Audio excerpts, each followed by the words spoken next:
Halo bro, kita ngobrol lagi hari ini. Dan gue masih pengen ngangkat tentang humor di dunia kerja. Kenapa ini penting? Karena buat gue banyak orang yang terpenjara sama pekerjaannya, kerja sampai malam, malah kadang-kadang nyambung sampai pagi, dan akhirnya jarang ketemu sama keluarga. Apakah itu pernah terjadi sama gue? Untung gue nggak dipanggil om sama anak gue. Tapi ya itulah, karena dunia kerja memang selalu menjanjikan sesuatu yang mungkin kita nggak dapat, ya. Nah, gue cuman pengen nge-review suatu saat gue pernah dengar. Gue belum terlibat di sana waktu itu. Gue pernah gabung di radio SK, dan sebelum gue masuk, gue pernah dengar tuh teman-teman di SK bilang zaman SK masih di Pakubuwono, dulu kepala studinya itu masih Mas Deddy Gumelar, ya. Era zaman dulu kan memang belum ada kayak era sekarang ya, belum ada media sosial, TV masih satu, belum banyak lah gitu ya. Tapi di era itu SK memang sudah berubah menjadi radio humor, dan melalui kepala stasiunnya, Mas Deddy Gumelar itu punya sebuah kebiasaan unik.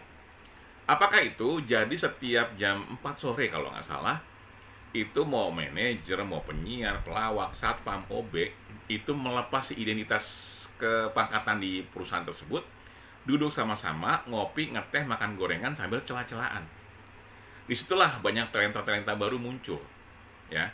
Gue jadi berpikir, mungkin nggak itu dilakukan di banyak perusahaannya, meskipun nggak se-ekstrim itu ya, tapi paling tidak itu bisa menjadi role model buat kita semuanya, gimana cara kita bisa mengapresiasi staf atau bawahan, atau malah kita bisa mengedukasi secara nggak langsung para pimpinan untuk sama-sama mau mendengarkan apa yang terjadi di bawah.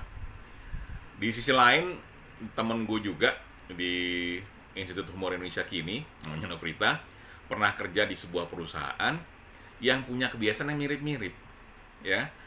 Dan itu terjadi secara nggak sengaja. Jadi bukan kelompok gue bilang ya, muncul sel-sel kecil waktu itu. Ada meja di perusahaan tersebut, akhirnya mereka nongkrong di situ sambil ngopi. Ternyata yang tadi cuma 2-3 orang lama-lama berkembang jadi banyak orang. Akhirnya dijadikan agenda rutin tiap harinya sama si pimpinan tadi. Yang gue lihat di sini, dua kasus tersebut adalah pimpinan dan bawahan sama-sama menginginkannya.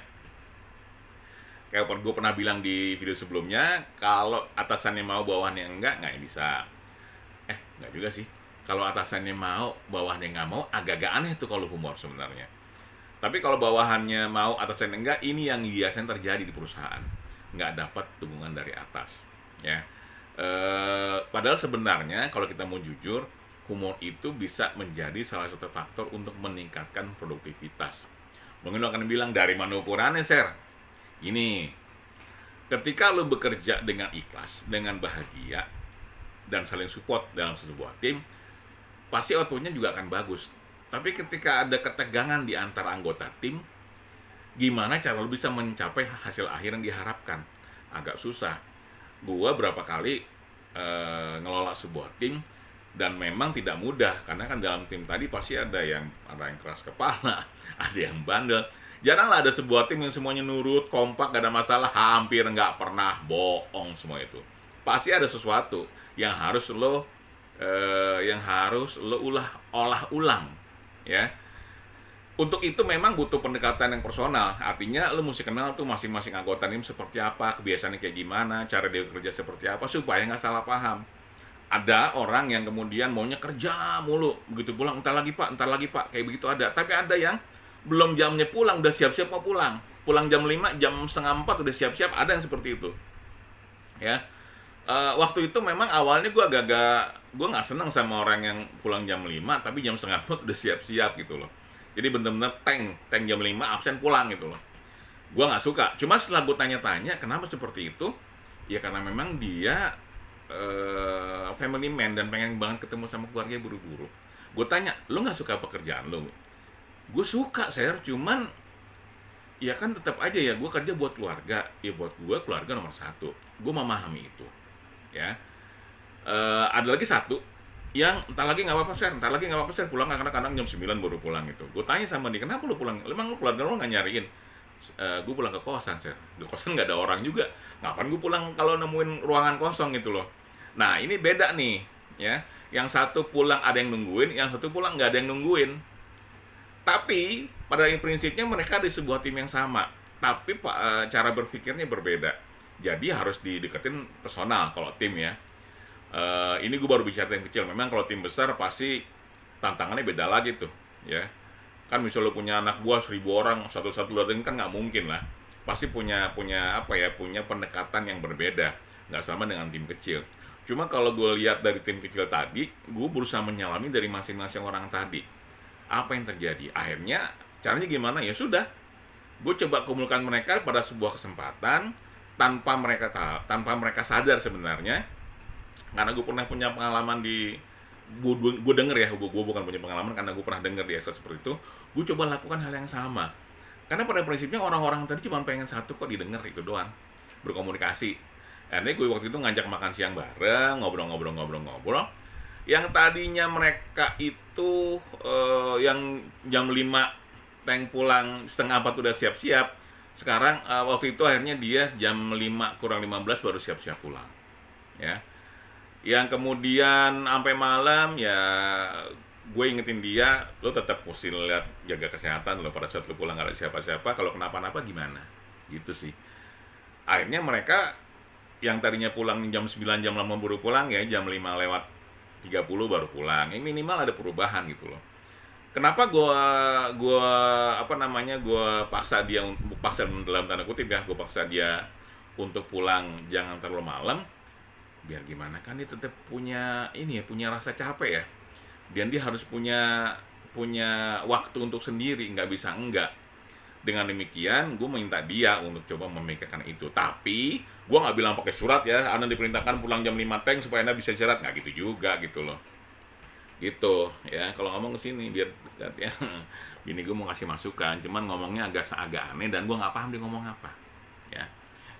Nah tuh kan, kalau bini gue udah ngomong, gue jadi blur, tadi gue ngomong apa itu ya. Oh iya, pulang cepet sama pulang agak larut. Meskipun kalau lihat kondisi gue sih, gue suka kemudian nggak sesuai sama omongan gue sendiri, dan karena zaman gue masih beberapa kali kerja sebuah tempat, pulangnya bisa malam banget tuh. Kadang-kadang gue berangkat subuh sampai rumah jam 10 gitu loh, akhirnya teler gitu. Pas teler, yang marah siapa? Yang marah bini gue juga gitu kira-kira. Nah, ketika gue sudah mulai lakukan itu di tim gue, ternyata produktivitasnya mungkin lo bilang wah karena 2 kali lipat, enggak juga, ada proses lah ya. Tapi paling tidak mereka menganggap tim itu sebagai keluarga kedua mereka. Yang pulang buru-buru ke kosan juga akhirnya mau untuk menikmati, menjadi bagian dari tim tersebut. Yang pengen pulang buru-buru pun demikian, dan saling support ya. Malah beberapa kali yang kosan tadi itu bilang dia diajak main ke tempat teman tim yang lain, dan kita terbinalah sebuah rasa kekeluargaan. Kelemahannya, nah ini yang jadi seru. Ketika dipisah mereka susah karena terbiasa dengan tim yang lama ya. Ini hal yang biasa terjadi di berbagai macam perusahaan sih ya. Jadi PR untuk ketua tim yang lain untuk melanjutkan, karena gini, ini berhasil di gua tapi kan belum tentu berhasil di orang lain. Masing-masing orang punya style yang berbeda. Mungkin di tim yang lain tidak menggunakan pendekatan personal dan juga humor. Kalau gue memang lebih senang personal dan humor, karena dengan begitu gue tahu masalah dia apa, dan dia tahu apa yang gue inginkan dari dia dalam sebuah tim tadi. Sebenarnya nggak susah untuk memulai, hanya masalah mau atau enggak aja. Kayak gue pernah bilang, ketika perusahaan lo tidak menerapkan humor ke dalam perusahaannya, kita hormati perusahaan itu, cuman juga kita jangan bikin perlawanan. Ya minimal lo coba bikin sistem hiburan lo sendiri, ya nongkrong lah atau yang lainnya. Karena dengan begitu lo bisa tahu anggota tim lo sendiri, lebih mengenal mereka, lebih mencintai mereka, dan ujung-ujungnya akan berakibat pada output yang bagus sesuai dengan harapan yang diinginkan sama si perusahaan tersebut. Gua hanya bisa bicara sampai di level ini ya, karena sepertinya masing-masing perusahaan itu punya treatment yang berbeda tergantung gaya kepemimpinan dari masing-masing pemilik atau manajemennya.